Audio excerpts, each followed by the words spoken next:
All right, well, good. I'm on. I was going to say, we'll give it maybe 30 more seconds, and then I'll just start moving on. Yeah. Yeah. That's what I was thinking, too. So, great. I probably don't even need to go up there and announce. I know, I can move around with the headset, so. That's what Greg likes to do.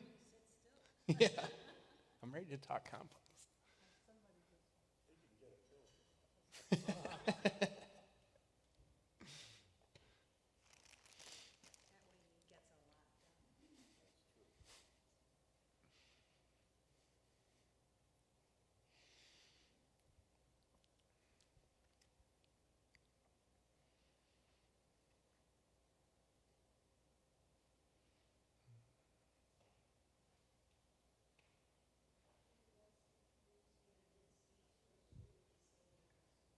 How did we get hooked up? Have you do a service for us? So I saw the cart in the parking lot, and yeah, I wasn't aware that you were customers here because I don't do much with the logistics of our program, but I was introduced at the Spring Lake Earth Day celebration. Yes. So, yeah, yeah, that's Okay. Yeah, I can go up there. yeah. If he's got it on. Is this on? Yeah, okay. It's a little tall for me. Greg Mankowski is a master gardener. He's also the manager of our Organicycle. He will be discussing all the reasons it's good to know about composting. The Presbyterian Church uses composting from his company to recycle the food and the yard scraps around, and it's put on by the Earth Care Committee. Okay. All right. Thank you for the introduction, and hey, everybody. Good evening, good afternoon. It's a beautiful day to talk compost, I think. So I'm really happy to be here. This is my first time here, and thank you for the welcome. A little about me. I am Greg Mankowski. I'm a certified compost operations manager. That's what the acronym after my name is. So my formal training is through the U.S. Compost Council. They are a nonprofit and essentially the authority of where the compost industry is going here in America, following the trends, what they see throughout other continents. But their training was a 40-hour course, and I took an exam, and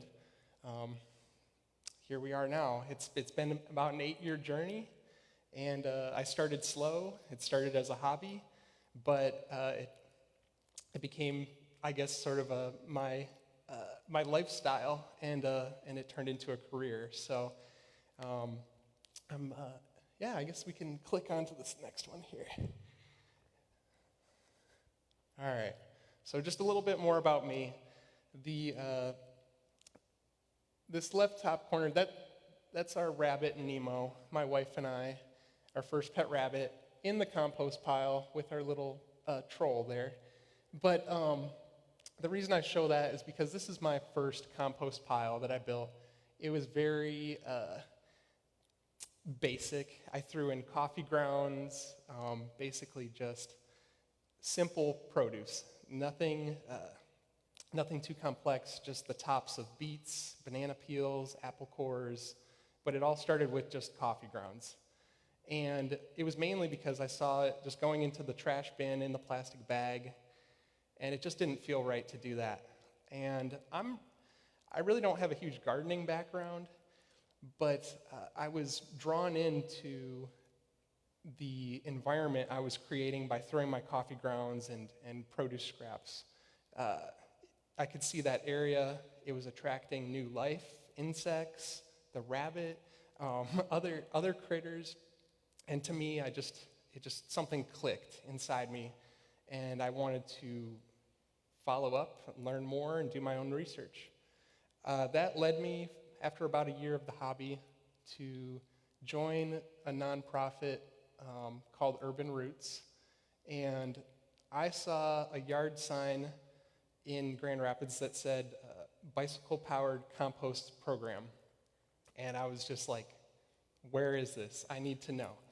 And I was at Aquinas College studying sustainable business. I needed an internship to graduate. So I reached out to Urban Roots, and they only had one internship opening at the time, and it was for social media. And I applied, even though I knew that was not the reason I was applying for social media, but I wanted to get my foot in the door. And I came there, interviewed. I brought my little bag of compost out during the interview and said, "This is really what I want to do. Do you think there's an opportunity for me to just work on the compost program?"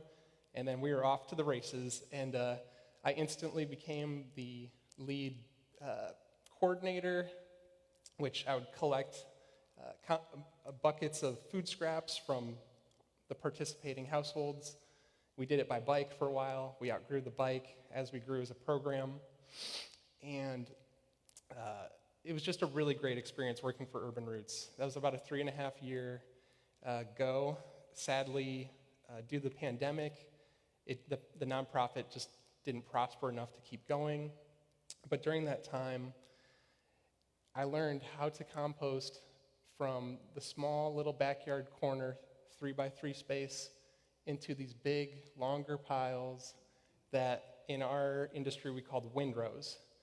And I worked with many volunteers and other community members to make this happen. And it was all manual powered, pitchforks, shovels, and sweat.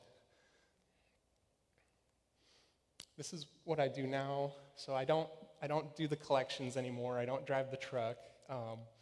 But essentially, our program is not using 5-gallon buckets. Organicycle uses carts, like your trash and recycling. And those are for residents within the city of Grand Rapids. For commercial customers, we go outside of Grand Rapids. We're in Ottawa County, Muskegon County, and Kalamazoo County, or the city of Kalamazoo. But that being said, the scale grew substantially, and I had to learn how to compost again because it's at a new scale, a new format. And we operate year-round. This picture was taken in pretty much the same exact spot, but one was in the summer and one was in the winter. I'll go into a little more detail about these bags later on, so I will touch on those. They are compostable. They do break down. But this is my day-to-day. 5 days a week, I go to the compost site. Our trucks come in. They dump the materials out, and I assess it. I will remove any contamination, things that shouldn't be there, pop bottles, cans, things of that nature that I can see. I get in a front-end loader, so I'm not using a pitchfork anymore. I'm not doing this all by hand. So I have diesel power to help me, and essentially I'm doing the same thing, just at a greater scale. Building the compost pile, letting the materials break down. I turn it with the bucket of the front-end loader. We'll add moisture to the pile as needed, and just monitor it until it's deemed finished. All right, lastly, about me. On the left, this is my current compost pile at home. As you can see, it's just sort of an open stall style. These are our two new rabbits, are new to us. This is Shiva, this is Mushu, and they keep me on my toes. I clean their bedding and their manure on a weekly basis, and I'll add it to the compost pile. And it's a really good starting material for the pile. It helps bulk it up. And the thermometer, which you can see, it's just under 95 degrees inside this pile. And it's a pretty small pile, so the manure has that energy, it has the microbial activity already within it, and stimulates that heat generation. So there's we could go on all night talking compost. I want to keep it pretty well-rounded. I'm kind of simplifying some stuff on purpose, but feel free to raise your hand and challenge me with a question if there's something I left out or you want to hear more about right now. We can talk about it. Keep it conversational. We don't have to wait till the end. So, compost, the word compost is a noun and it's a verb. So I produce compost. I enjoy composting. So the food scraps, before it gets to the pile, isn't technically compost yet. It's just food scraps. So just a couple terms there. The more wordy scientific term for compost is the product manufactured through controlled aerobic biological reduction of biodegradable materials. The key word for me here is aerobic. So what that means is the microbes, the bacteria within the pile, they rely on oxygen just like us. We need to keep their environment aerobic, essentially. They need the ability to breathe without me even turning the pile. So it's very important when I'm building any compost pile, and if you're going to start a compost pile, think about the structure of it. If the pile is very dense, very heavy, compacted, too much wet, it's not going to breathe right. So that's just one tip. Is really one of the most important things is the proper structure of your compost pile. And then you can be more lazy and it will still do its thing, and you're not going to generate nasty odors, because when it's generating the nasty odors, it's going anaerobic. The pile can no longer breathe, and it just becomes a stinky mess. So who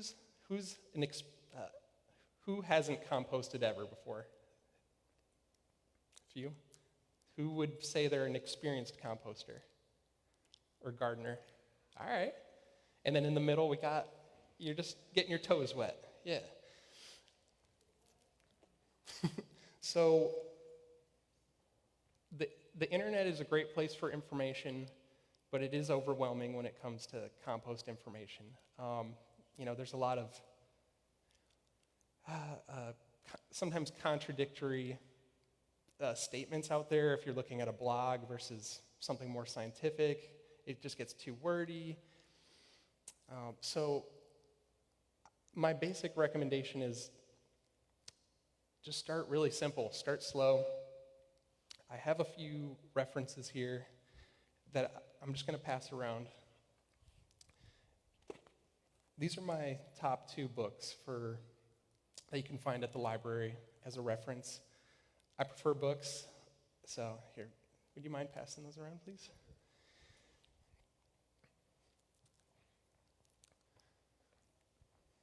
All right. So the finished compost, it's going to resemble soil. That's basically what we are doing. We're, practically speaking, manipulating a few variables, but letting... Is that me? Yeah. To Gregory. Does it say that? It's dedicated to Oh, I guess it's dedicated to me. I didn't know that. But we're just manipulating a few things, and we're letting nature take its course. I don't add anything to my compost piles at work or at home that is an inoculant, so to speak, a product. It just happens. I like to say that compost happens. If you give it enough time, it will break down. The pile is undergoing physical and chemical changes. Think about the rotten potato you threw in that was stinky or growing shoots off of it. And within 4 months, it's gone from this one form to a new form that will be food or sustenance for the next life. Go ahead. You don't add anything but The rabbit poop, yes. But it's nothing that's, I wouldn't call it it's nothing like a product. I'm not just adding lighter fluid to it kind of thing. There are products out there that are marketed towards speeding up the compost pile, breaking things down quicker. And there are natural things that do that, like manure, that have that high bacterial activity. But I wouldn't consider that an input that is, a product or unnatural. So that is a little bit of, it does boost the pile, but it's not necessary. It just speeds it up a little bit. Yes? So you mentioned rabbit manure. What about cat waste? So other pet manures, it gets, so rabbits, small animals are vegetarian, and then cats and dogs, they have more meat-based diet than plant-based. So there's the problem with pathogens in manures that are more meat-based. So not to say that you can't compost cat manure, dog manure safely, but I would strongly urge against using that compost in a garden that you're going to consume, fruits and vegetables from. I would use it more for, just under trees or shrubs, things of that nature. By all means, it will break down. You can compost it. It's a great feedstock. But at home, I tend to shy people away from doing that, unless you're comfortable with it. It's something you want to ease into, though. That wouldn't be something you want to start with. Yeah. A good one would be chicken manure. Chicken manure is great. If you have chickens, the manure, the feathers, the broken eggshells. The chicken manure is what you would call a pretty hot feedstock or input. It will stimulate activity in the pile right away. So it's one that not everybody has chickens, but if you have them, it heats up quick once you pile it up in a manure pile. The one other thing I want to clarify about compost, the finished product, is it's not a fertilizer. It's a soil amendment. So that meaning it's not going to be a sudden rush of nutrients for your plants that is water soluble and you just spray it on and it just greens up the next day. What you're doing when you add compost is you're building up the organic matter in your soil. You're adding more microbial activity to the soil. The microbes, essentially, as they're working and active, they're making nutrients available for the plants. A worn-out, tired soil has probably very low microbial activity and probably very little organic matter in the topsoil. So it's less of you're going to see instant results, and it's more of a gradual buildup. And it's something that you can amend once a year, twice a year, 4 times a year if you really want. But it's not something that you can expect just something like the following day just to snap your plants awake. It's more of just that nutrient source, that slow nutrient source. And the ratio, when you're building a pile, you're going to want to keep it, well, let me back up. The building blocks, the things within the composting pile, the materials are carbon materials or they're nitrogen materials. Within both of those categories, they can be either a really wet material, like tomatoes, grass clippings, things of that nature, or it can be on the more dry material, like wood chips, dry leaves, dead leaves. So you want to add these materials together in a balance that's 3 parts carbon to 1 part nitrogen. You need water to support life. Again, you don't want the pile to be soaking wet, more like the consistency of a wrung-out sponge. Not too wet, not too dry. I mentioned the structure that allows oxygen to passively flow through the pile. when we're picking up the pitchfork and turning the pile manually, it's really what you're more doing is breaking up clumps. You're distributing some of that moisture around. You're rearranging the pile, getting things from the top to the bottom, from the inside to the out, and just creating more surface area or workspace for the microbes to do their job and break these organic materials down. Lastly, you need time. You can't force the microbes to speed up.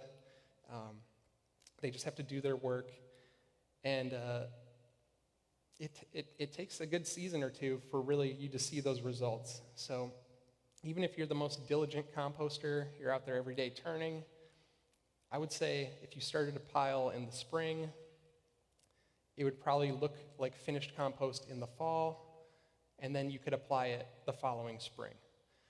You could definitely speed that up a little bit, but that would be my recommendation is if you're making a batch of compost, your timeline is for the following growing season. All right. So I mentioned the word feedstocks earlier. That's what your inputs are. That's what your food scraps would be, your grass clippings, your yard debris, things of that nature, animal manures and beddings. At work, we have a lot of pizza boxes, napkins, paper towels, things of that nature, paper-based, that aren't lined with plastic or like newspaper is okay. But magazine print stuff, really glossy paper, sometimes it has an extra barrier on it that is actually plastic. Those types of paper or cardboard, you should just send to the recycling bin because they may contain plastic or just, in general, aren't the best suited for composting. Composting is in the cycle of life, we focus on the growing, the maturing, the slow decline phases of plant growth. But in reality, the whole cycle of life includes the death, decomposition, the breakdown back into those raw materials, those raw nutrients, which will support the next cycle or evolution. And I just think that we don't talk about that a lot in general, but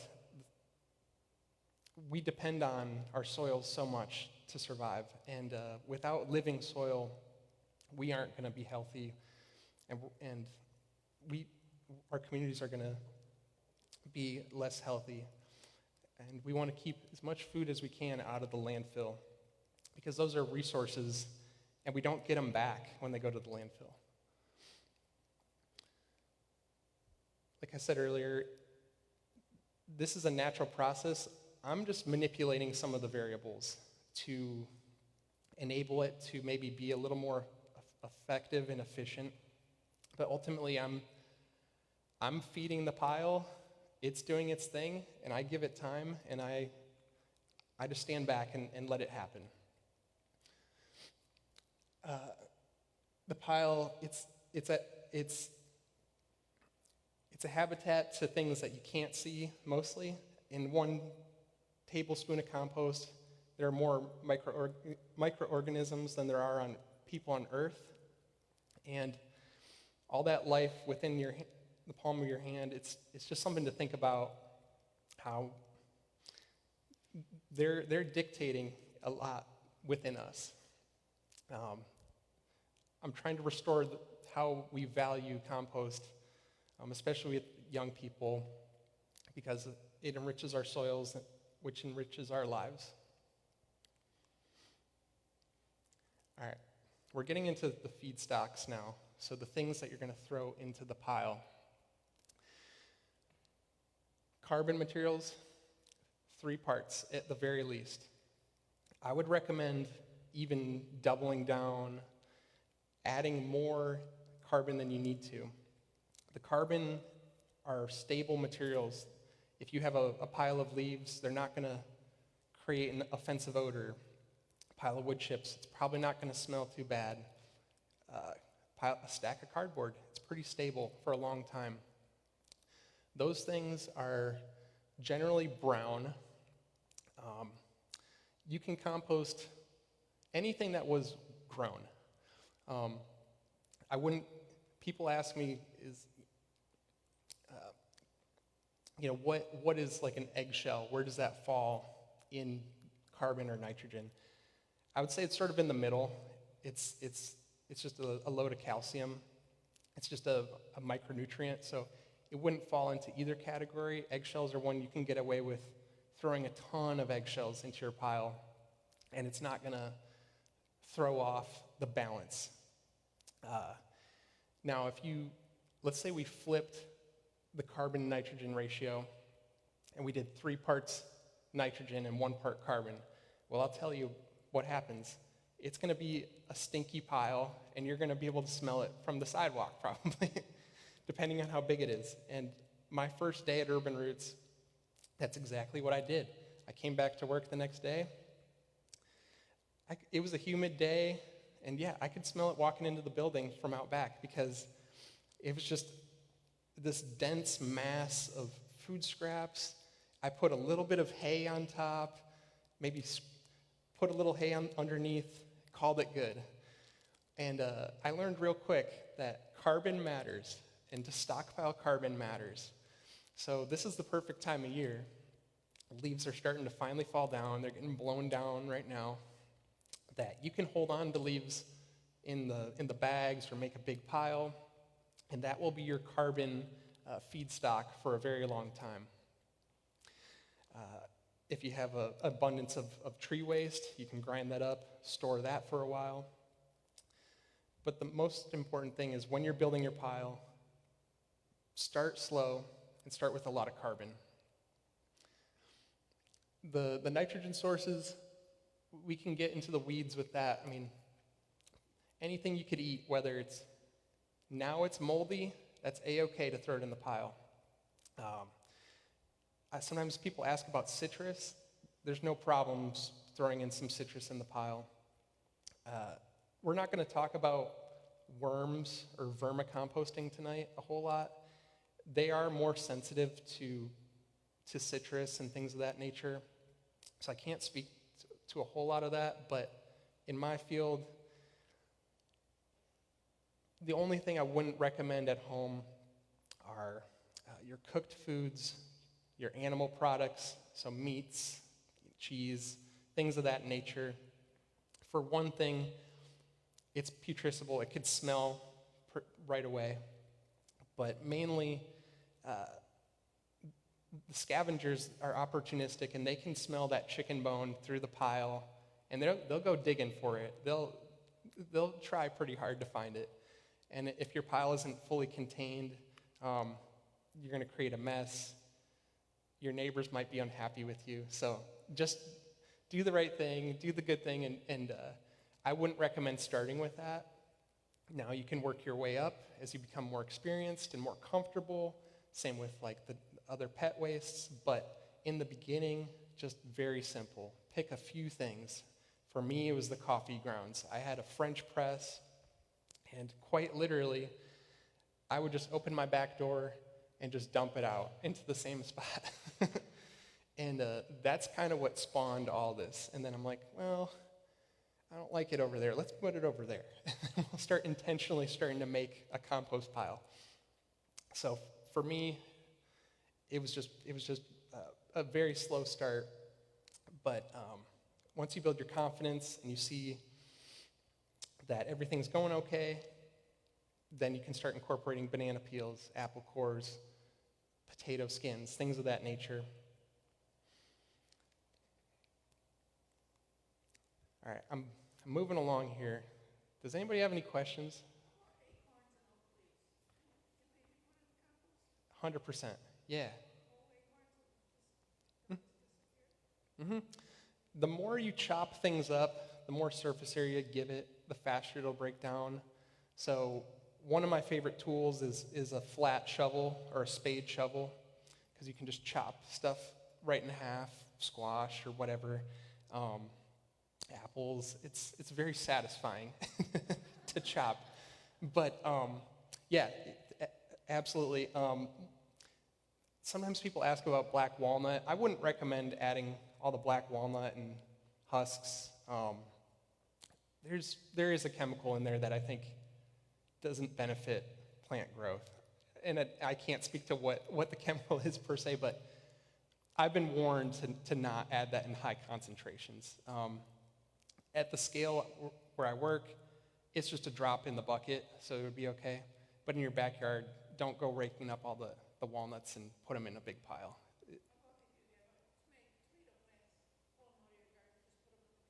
Yeah, you can go right in, chop up the vine a little bit. Same with squash, vines, all the garden waste that was grown. You can reduce it a little bit, sunflower stalks, but just pile it up. And as it starts breaking down from the inside, and with your pitchfork, you sort of open up your pile. You can tell the difference there, and then just start turning it about. Kind of like turning a sock inside out. That's sort of one way I like to put it, is you want the stuff that's on the perimeter or the edge to now go into the middle. The stuff that was at the bottom, bring it to the top. Yes?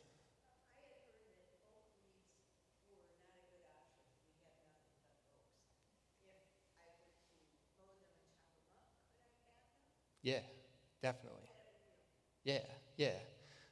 Leaves-wise, they can take a long time to break down as a whole. Yeah, like you can leave a pile of leaves, come back in the spring, and they still look almost intact, for the most part. So with leaves especially, yeah, pre-grinding it is important. Not necessary, but one thing I will warn about is when you make it so fine and there's so much surface area, almost like sawdust, it'll tend to kind of mat and not really allow much to permeate, whether it's water or air. So the structure, going back to the structure of the pile, saving twigs, saving some of that as like the rebar for the pile to kind of hold everything up and create free air space is important. Having a diversity of shapes and sizes is fine, but when you throw in a whole pumpkin or something, a whole large pumpkin, it's just going to take longer because it's just less room for the microbes to work with. I saw you first. So we've been composting, and I see now we're going to have to add more carpet. Yes. But my biggest complaint is, actually my son's complaint, are the eggshells. Do not break down. So we'll have soil that we can add to our garden, and the eggshells. You see the eggshells. There. Yeah. So any thoughts on that? So I've heard of some people throwing the eggshells in their oven to dry them out, to make them more brittle, easy to crush, and then you could smash them, crush it into a finer powder or dust, and then that'd be less visible. But it's nothing to worry about if you have some larger shell chunks in the soil. Yeah, it'll eventually make its way into and break it down into smaller and smaller pieces, but yeah, nothing to worry about there. Yeah. Yes. I produce a lot of sawdust, Uh-huh. but it seems that certain kinds of sawdust, basically are inert almost. One of the species that I have worked a lot with is cypress, Mm-hmm. and it's like dead, or it won't allow anything to grow or whatever. So is there a difference between even sawdust? There are, yeah. But in my experience, the only type of sawdust I'm really no to are from treated wood, making projects, stuff like that, or wood that maybe was painted or had some exposure to chemicals or something like that. Yeah, not all mulch is created equally. A lot of mulch is just ground up pallets. So all that to say, I don't have a good answer for you, but in my experience, most sawdust does the job. The stuff I would say no to are the treated type of woods. Like cedar sawdust, I don't have experience composting a whole lot of that, but I would imagine it would break down. I mean, I know it'll break down, but it's all about the rate of what you're throwing, how much you're throwing in, and just commingling it with everything else, balancing it out, because the sawdust is so dry. You're going to have to balance it with more moisture to stimulate some of that activity and the fungal activity to break that wood down. Yeah. All right. So now that we've talked about the feedstocks and some of those ratios, your system design and management, you can be a really lazy composter and still have success.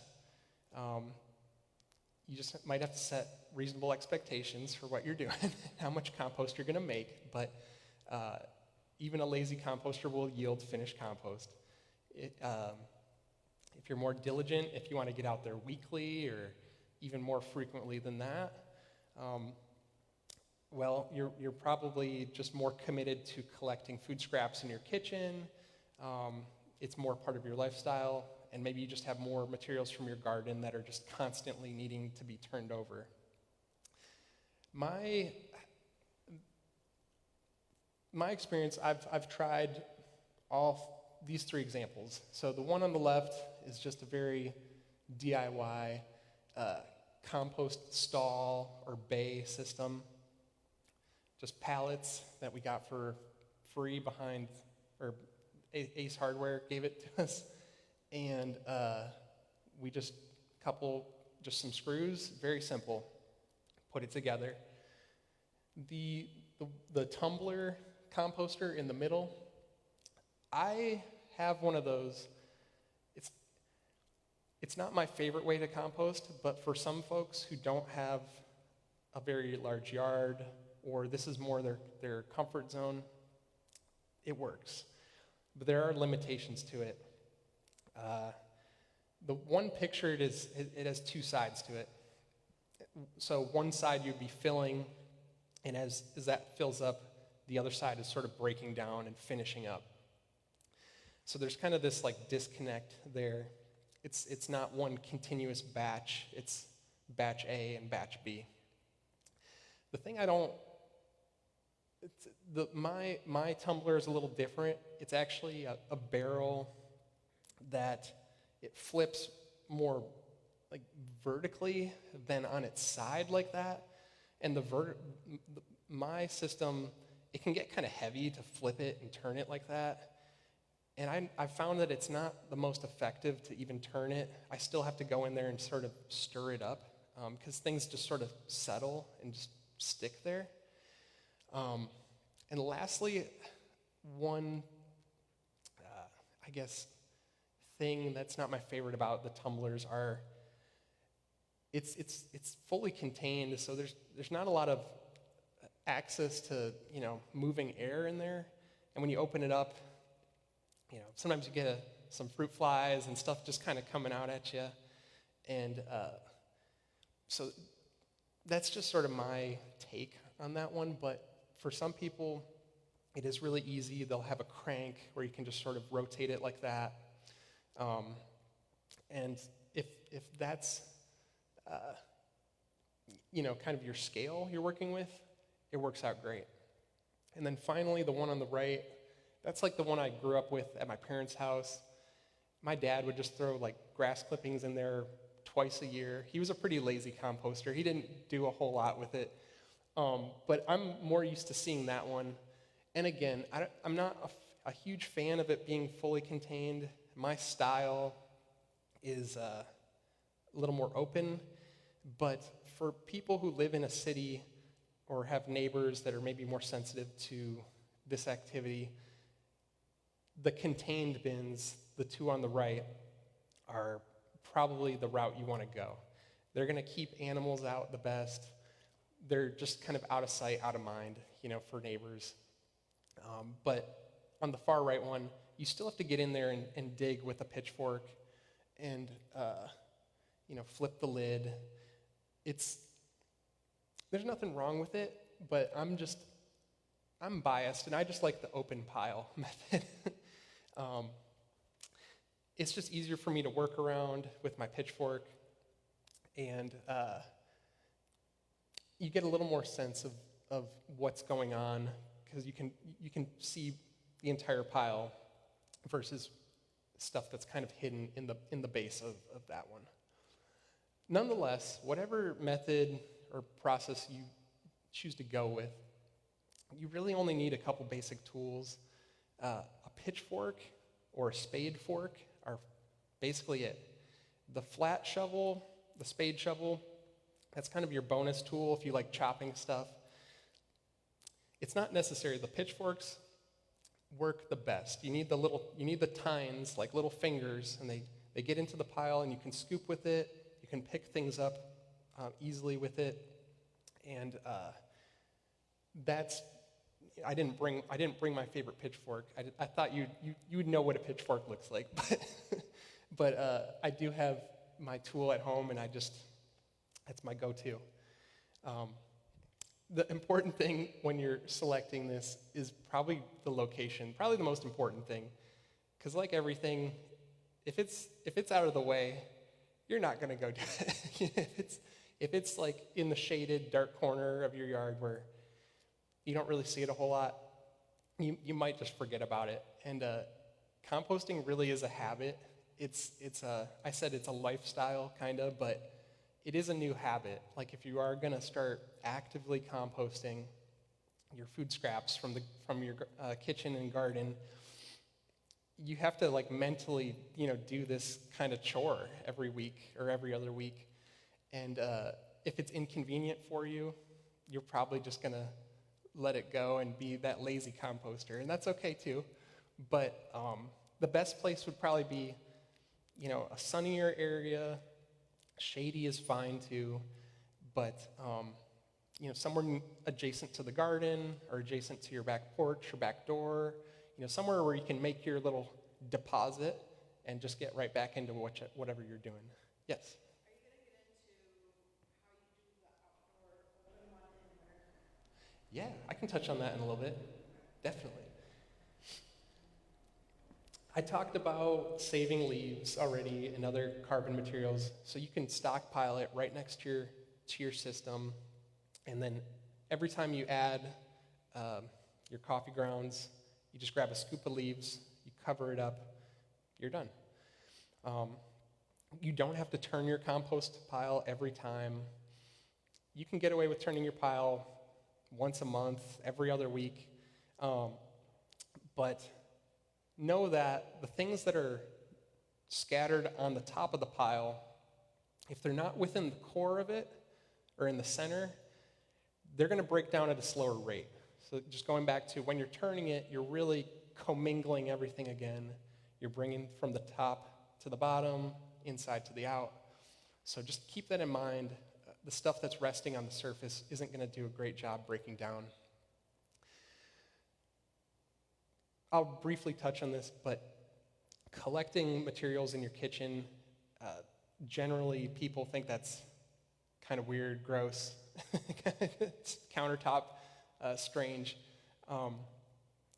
I didn't have a picture, but I have right now on my countertop a Tupperware with all my food scraps, and my wife has gotten used to it at this point, and she'll move it to the breezeway when I forget. But every couple days, once I fill this up, I'll just go outside, empty it into the pile, and then once I'll throw that Tupperware in the dishwasher, and once a new Tupperware is dirty, I'll just kind of keep rotating. That's my style. That's not for everybody.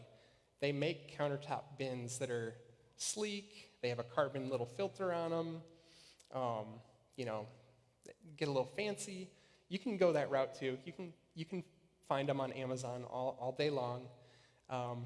But me, I'm more just sort of rustic, so a pail with a lid is fine for me too.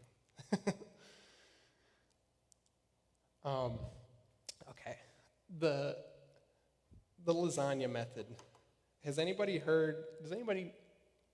know what I'm talking about? No, okay. Layers, yeah. Yep, it's just layers. Carbon, nitrogen, carbon, nitrogen, carbon, nitrogen. It's not going to stay a perfect lasagna the whole time because you're going to mix it. But it's just that rule of thumb. It's just best practice. If you're going to add nitrogen materials, add carbon on top, and then your next round, and you just keep going. And it kind of keeps everything in balance better that way too.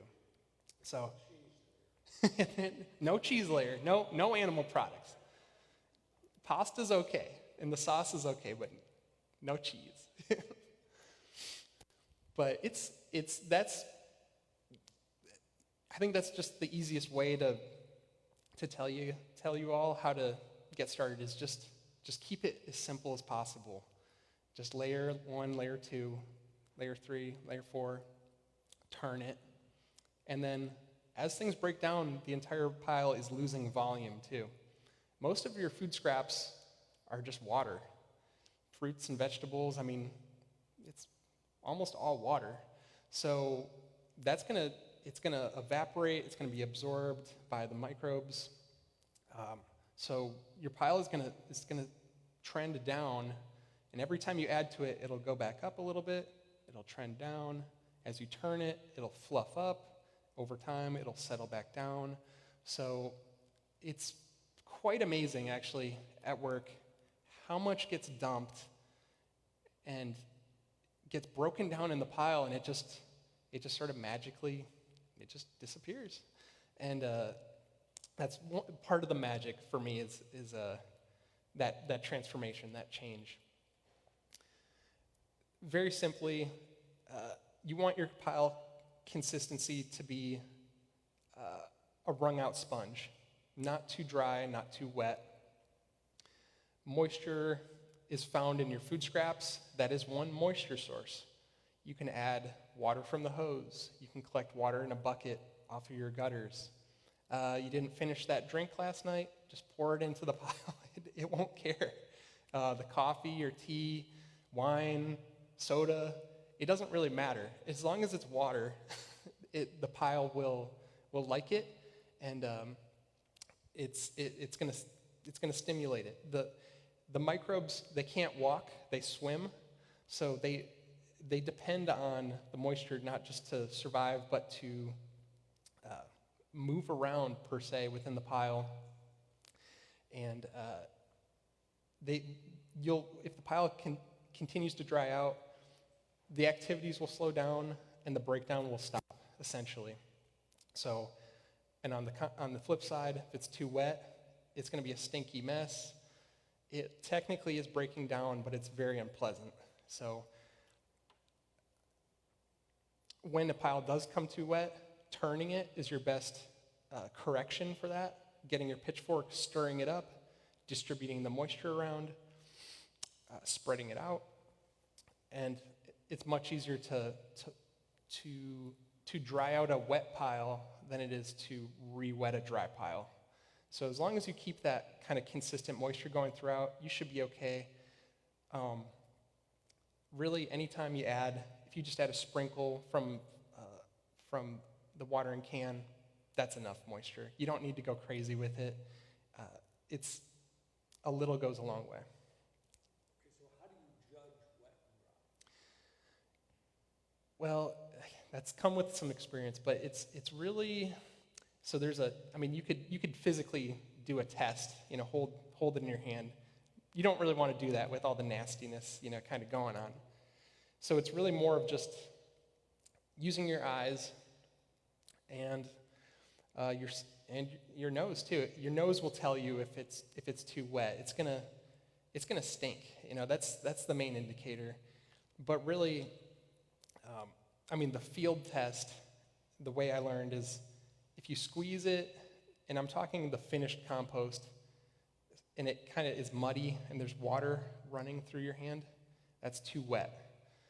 If you squeeze a handful and it just powder in your hand, that's much too dry. You kind of want to squeeze it and form like a snowball, and it just sort of holds its shape there. But you can still just flatten it out, and it falls apart. It's a little tricky when the pile is in progress because you're not at that form yet. So you just have to use your best judgment, and if it seems dry, then it probably needs moisture, needs some water in there. If it's too wet, you'll know too, pretty quick. Okay. All right. Are there any questions before I move on to this next slide? Keep it moving here. So, pre-19th century or 20th century, I mean, manures, organic wastes, and soil amendment forms were the norm to maintain soil fertility. And I'd say, around, post-World War II, but, I guess a little less than 100 years ago, we became more dependent on synthetic fertilizers. Methods of farming changed. More monoculture crops, so single crops, pesticides, herbicides, fungicides to increase those yields.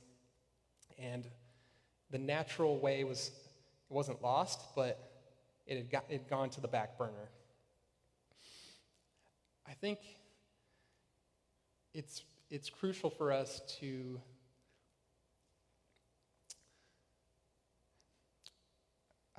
even for me, valuing where your food comes from, learning, going to a farm and seeing how it's grown.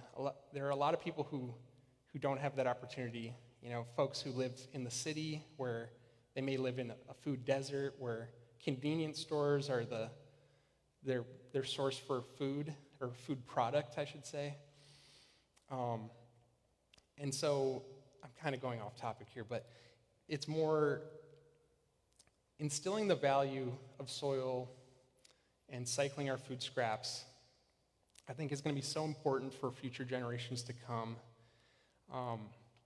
because we can't fully control nature, and when we put all our eggs in one basket of dependence on fertilizers that are synthetic or petroleum-based, things can go wrong.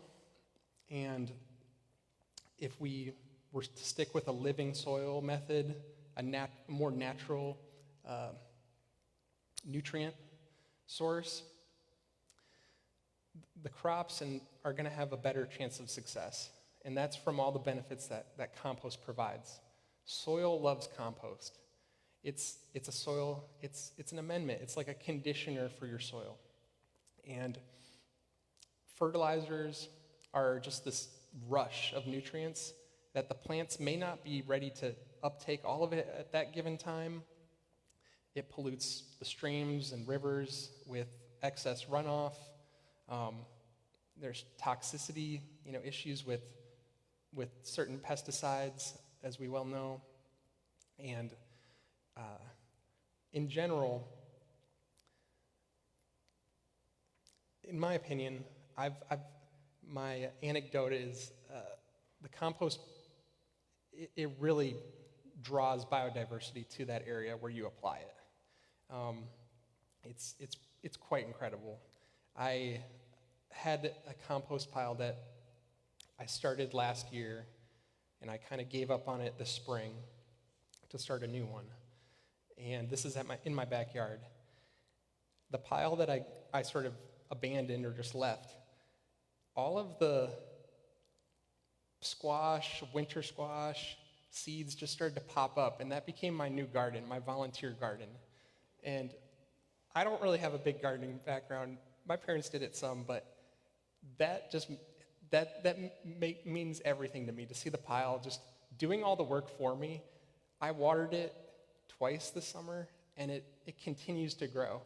I should have had a few more pictures of that, but I got kind of off topic there. But that being said, it happened before my eyes. I didn't plan any of it, and things just started to grow, and it drew more life. There's milkweed growing, there's pokeweed, there's goldenrod. It just became this whole little microcosm, and I just hands off. I just let it happen. So that's my experience with using compost versus synthetic fertilizers. And when I worked at Urban Roots, it was a completely organic farm within the city of Grand Rapids. The soils were, as you can imagine, not very fertile because it was an inner city. So all the compost we produced from that program just went straight back onto that sub-acre plot, and we grew so much tremendous produce, and it was for the community, the neighborhood we worked in. Yes. Kind of on this topic, do you know of any studies about food, nutrient, and vitamin load using organic or compost versus the synthetic fertilizers? I'm interested by it, but I don't know enough to give you a good answer.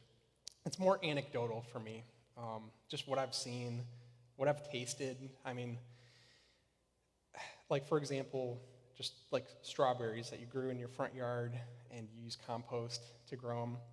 They might be smaller than the ones you get at Meijer or any other store, and but they're so flavorful. They're so sweet.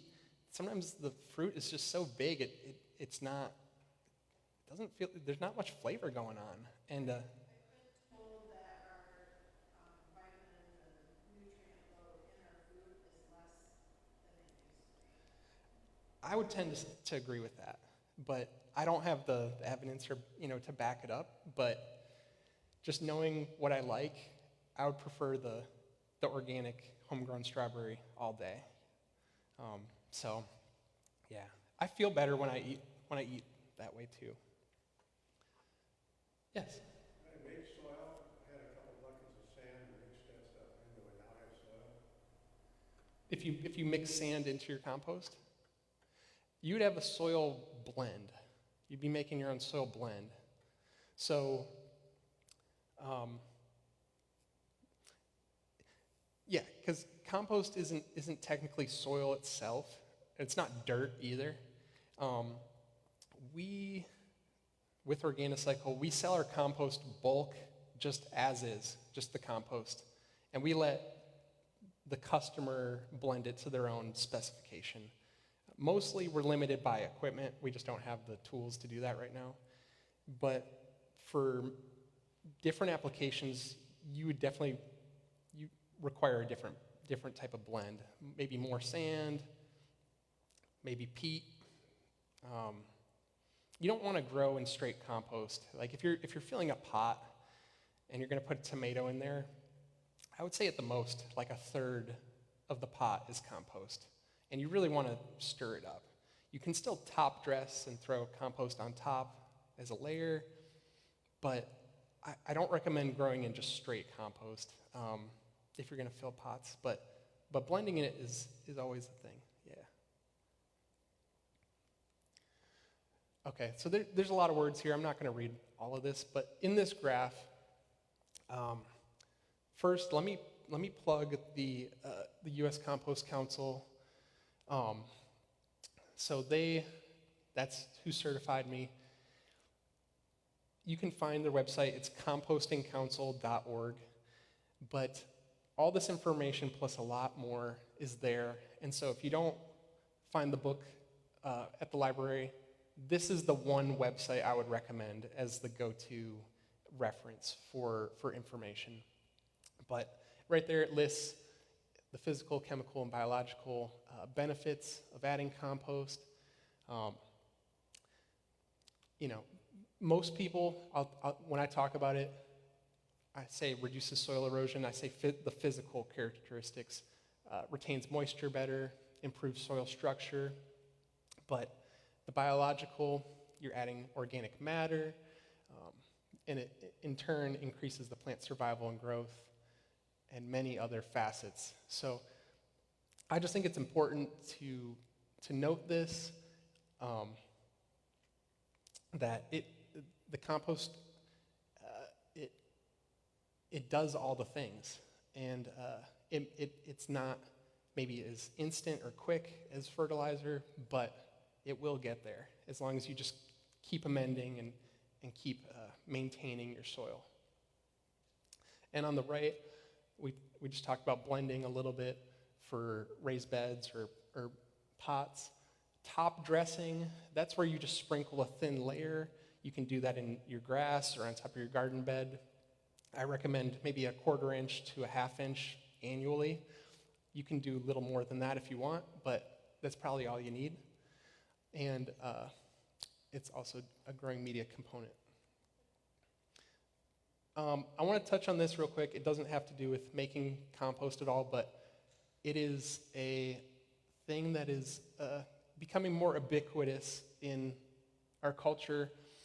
Compostable plastics, certified compostable products, they look similar to every other day coffee cups, to-go containers, cutlery, things of that nature. You really have to kind of zoom in to identify it properly. The logo with the arrows and PLA 7, if it were a compostable plastic, that is what the logo would look like on the bottom of the cup or the side of the product.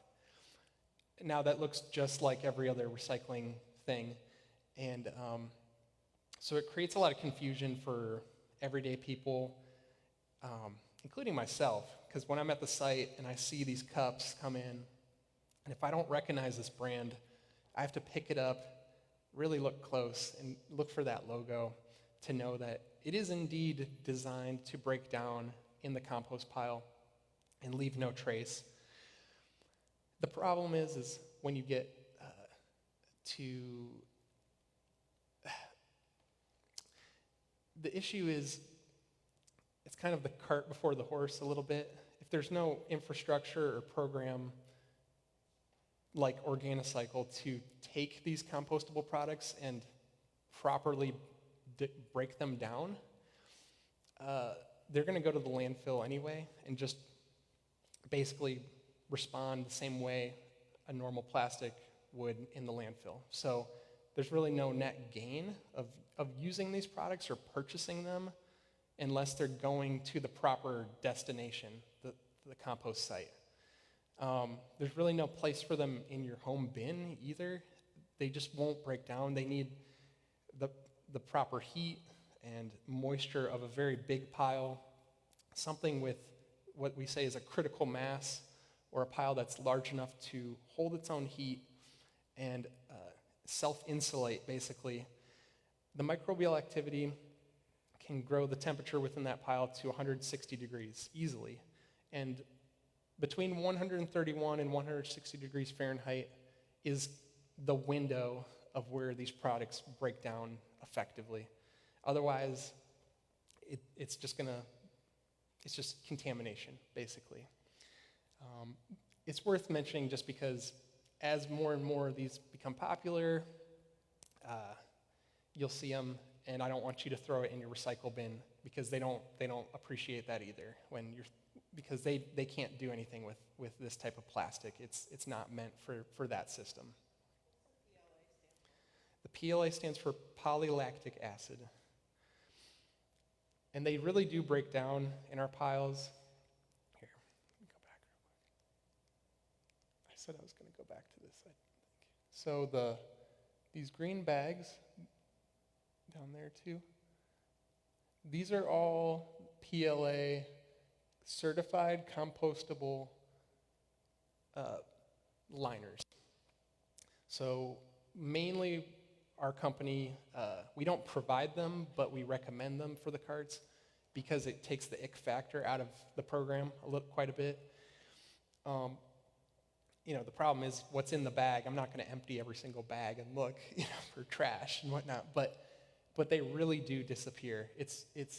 They break down pretty fast, regardless of whether it's winter or not. As long as they get in the pile and there's the proper conditions within the pile, they disappear. I like to kind of stay on the cutting edge of that because I think they have a place in our industry and in society where it will educate more people to divert food scraps from the landfill and be more aware of that. And going forward, for young people, It may make things a little easier to streamline things, but it's just something that if you're home composting, don't really worry about it. You don't need to add them. As far as what they would add nutritionally, I really don't have a great answer for you.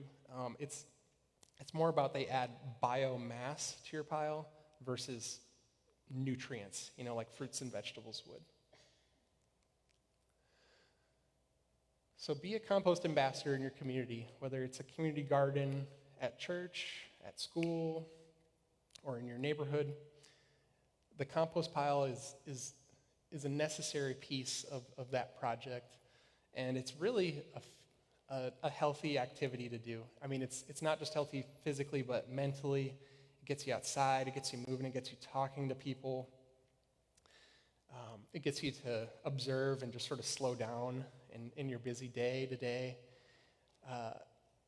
And then you get to create your own compost, and you're really, there's value to that too. You're creating your own input for your own garden, and then that's creating new life, sustains you, and then it'll cycle again. Really putting more compost piles out in the wild, so to speak, it introduces it to more people, creates more awareness around the community, and right now, my passion is beyond producing compost is I want the next generation to catch on to this. They don't have to be as enthusiastic and love it as much as me, but our industry, we need young professionals. We need more young people getting into this industry. You don't have to just make it like me. You can be in sales, you can be in marketing, you can do a whole lots of other jobs. But in general, we need to continue to move away from the antiquated, everything goes to the landfill model. I think, especially living in Michigan, protecting our Great Lakes by any way, shape, or form, let's not build more landfills. Let's build more compost sites. Let's build more other secondary processing sites for materials, and just keep the landfill for maybe the worst of the worst, the things that have no value, truly trash. Food is not trash. Food is garbage. And I think they have two different definitions if you look them up in the dictionary. Food is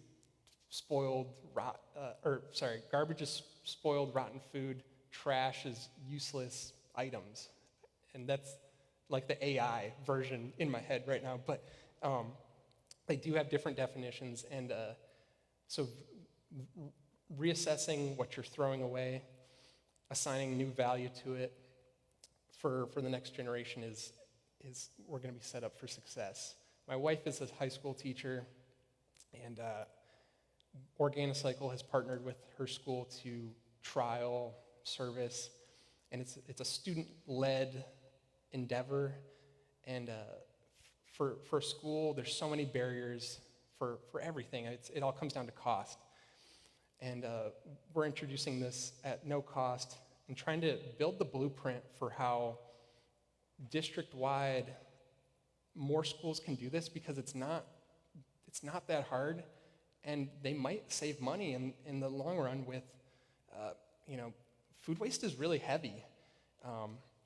If you can cut your dumpster down, in half or more, and divert to a composting program that is effectively costs less, and they can save money, and they're just doing the right thing as a district.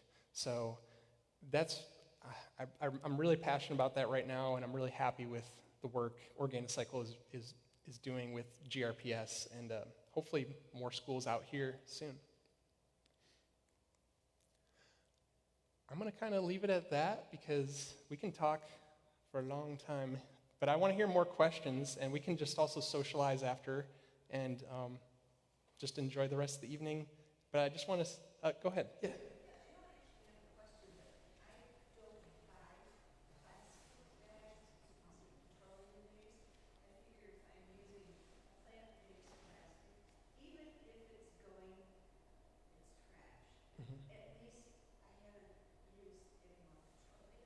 Yeah. So that's all we have. So it's really hard to find a nice plastic bag in our house. I pretty much use the Meyer plastic bags. That's my trash bag. I'll just like fill the little one, just and then throw that in my trash bin. So I try not to buy the bigger bags anymore because it's like I already have a million plastic bags.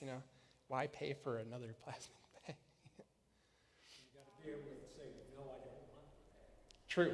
Bring your own bag, a more durable one. Yes. So, our other issue is with the coffee grounds, I bought unbleached, coffee filters, Hmm. but they're made from bamboo. Okay. And my son's like, they don't break down. So like Doug was saying with cypress, sawdust, does the bamboo just not break down? But I can't seem to, and it doesn't matter to have bleached or unbleached I wouldn't. coffee filters. Yeah, the bleached versus unbleached, it'll be okay if you have bleached. Like I throw shredded office paper in my pile. It's part of the rabbit bedding, so it sort of gets mixed in. I wouldn't worry about that as much. The bamboo, wood is a really tough the material to break down. Yeah, like fiber takes a long time. And I even noticed at the compost site, we get plates that are certified compostable fiber plates. Some look like, or some are paper pulp, and some are this like pressed, like, almost looks like a wood, I forget what they call it. It's like, not bagasse, but something similar. But it's like it almost looks like that. It's just like this molded, pressed plate, and those take a very long time because it's just so woody. So it's all about time, and you just have to recirculate that back in if it's not fully broken down yet. Similar to more coarse bits of wood and twigs, things of that nature. I just wanted to invite you to go in and have refreshments, and Greg could answer any questions you have while you're in there too. Yeah, that'd be great. Yeah. No, thanks a whole lot for hosting and listening, and appreciate it.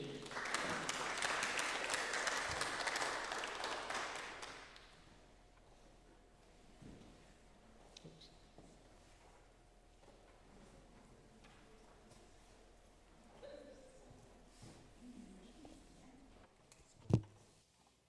lay that on the Put this up here.